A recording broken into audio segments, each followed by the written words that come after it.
Hello friends, myself Heena. Welcome to my YouTube channel keep learning. आज हम जिसमें discuss करने जा रहे हैं DSSB वैकेंसीज के बारे में। जैसा कि आप सभी को पता होगा कि DSSB ने अपनी क्या है वैकेंसी आउट कर दी है। यदि आप दिल्ली में गवर्नमेंट टीचर बनना चाहते हैं, दिल्ली के स्कूलों में गवर्नमेंट टीचर बनना चाहते हैं, तो आपके पास एक सुनहरा अवसर है। अच्छी खासी वैकेंसी जो है वो दिल्ली में आई हैं। DSSB क्या है, एक बोर्ड है जो आपकी क्या है दिल्ली में गवर्नमेंट टीचर अगर आप बनना चाहते हैं तो उसके लिए आपकी वैकेंसीज निकालता है और आपके लिए कॉम्पिटेटिव एग्जाम प्रिपेयर करवाता है। तो टोटल वैकेंसी जो है हमारी वो 6886 हमारी वैकेंसी है टोटल वैकेंसी, जिसमें आपकी PRT के लिए 554 वैकेंसी है। इसके साथ साथ ही TGT की जो आपकी वैकेंसी है वो 6336 वैकेंसी है। आप किसी भी स्टेट से हैं, चाहे MP UP, अब किसी भी स्टेट से हैं, आप यहाँ पे अप्लाई कर सकते हैं। इस वैकेंसी के लिए आप अप्लाई कर सकते हैं, लेकिन इसके लिए आपके पास CTET क्लियर होना चाहिए, CTET क्वालिफाइड होना चाहिए।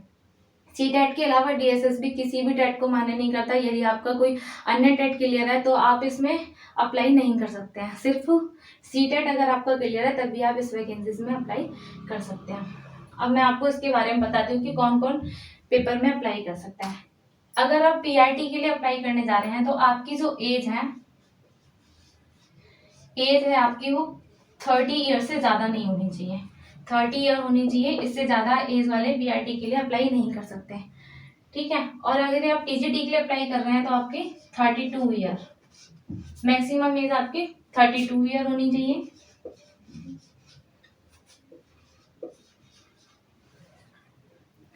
इसमें कुछ छूट दी गई है।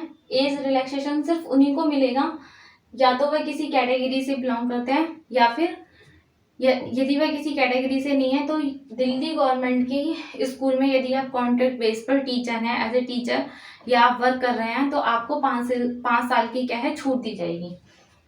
5 साल की छूट आपको मिलेगी, लेकिन यह मौका सिर्फ DSSB आपको एक ही बार देगा। मान लीजिए इस बार आपने इस पेपर के लिए अप्लाई करा और आपकी एज क्या है 30 ईयर से ज्यादा है, 30 ईयर से आपकी एज ज्यादा है और आप इसके लिए अप्लाई कर रहे हैं, लेकिन आप दिल्ली के किसी गवर्नमेंट स्कूल में एज ए टीचर वर्क कर रहे हैं, तो आप 5 साल की छूट का फायदा उठा सकते हैं। लेकिन ये फायदा सिर्फ आपको इसी बार मिलेगा।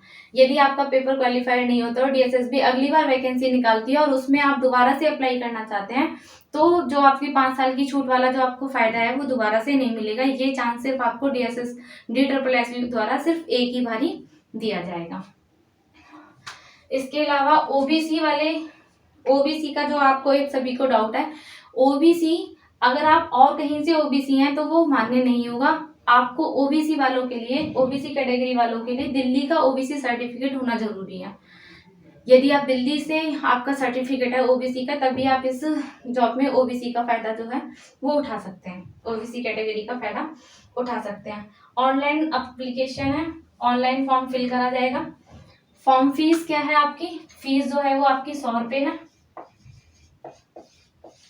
100 रुपये ज्यादा फीस नहीं है। मैं तो बोलती हूँ कि सभी लोग, आप सभी इसमें अप्लाई जरूर कीजिए। और क्या है आपका इसका जो, ये तो हो गया आपका फॉर्म फिल करने के बारे में। तो अगर आप PRT के लिए अप्लाई कर रहे हैं तो आपके पास क्वालिफिकेशन क्या होनी चाहिए, 12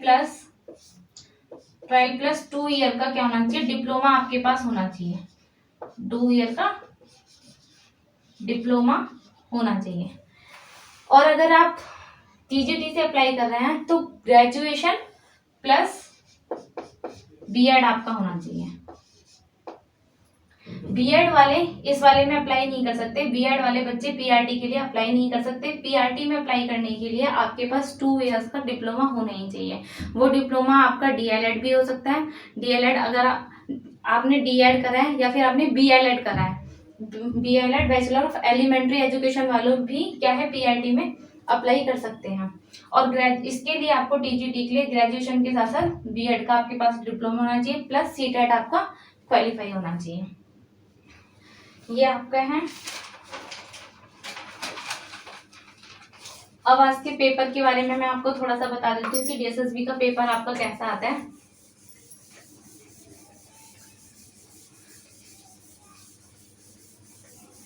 पेपर आपका जो है वो 2 पार्ट में दिया जाता है, पार्ट 1 और पार्ट 2। पार्ट 1 जो है, पार्ट 1 उसके सब्जेक्ट है आपका GA, general awareness, reasoning, math, English और हिंदी। सारे आपके 20-20 मार्क्स के हैं।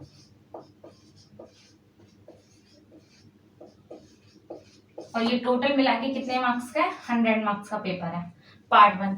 और पार्ट 2 है आपका, अगर आप पीआरटी से अप्लाई कर रहे हैं तो पार्ट 2 में आपकी जो 100 मार्क्स की है वो सिर्फ पेडागोजी आती है।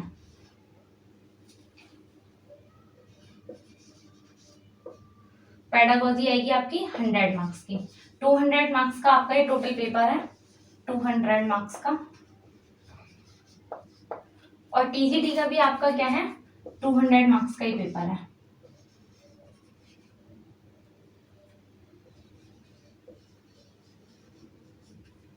लेकिन टीजीटी में पार्ट 1 तो सभी का सेम है। पार्ट 1 इसमें भी 2 पार्ट में पेपर होगा। पार्ट 1 में इसके सेम सब्जेक्ट है। पार्ट 1 में जो आपके यहाँ पे पीआरटी वालों के हैं वही आपके हैं। पार्ट 1 में आपका भी जीए आएगा, रीजनिंग आएगी, मैथ आएगी, इंग्लिश और हिंदी। ये हो गए आपके 5 सब्जेक्ट, 20, 20, 20, 20 और 20 मार्क्स। तीनों 20-20 मार्क्स के आएंगे। टोटल मिला के ये 100 मार्क्स का है आपका पार्ट 1। और पार्ट 2 है आप किसी जिस भी सब्जेक्ट से अप्लाई कर रहे हैं। अगर आप हिंदी से अप्लाई कर रहे हैं तो 100 नंबर की आपकी हिंदी आएगी। आपका सब्जेक्ट का पेपर होगा, सब्जेक्ट का 100 मार्क्स का पेपर। टोटल मिला के ये भी आपका 200 मार्क्स का पेपर है। तो ये थी डीएसएसबी के बारे में कुछ जानकारी। मेरे पास इसका पूरा का पूरा नोटिफिकेशन है जो मैं आपके साथ अपने इस वीडियो के साथ में आपको शेयर कर दूंगी, ताकि आप खुद से उसको पढ़ सकें। और अपने आप जब हम अपने आप ही चीज़ों को पढ़ते हैं तो हमें ज़्यादा बेहतर समझ में आती हैं। मैंने आपको मेनली जो चीज़ें हैं वो आपको बता दी हैं, बाकी मैं आपके साथ शेयर कर दूंगी इसका नोटिफिकेशन, ताकि आप अपने आप उन चीज़ों को पढ़ सकें और पेपर इसके फॉर्म भरते समय किसी भी प्रकार की कोई भी गलती ना करें। Thank you so much.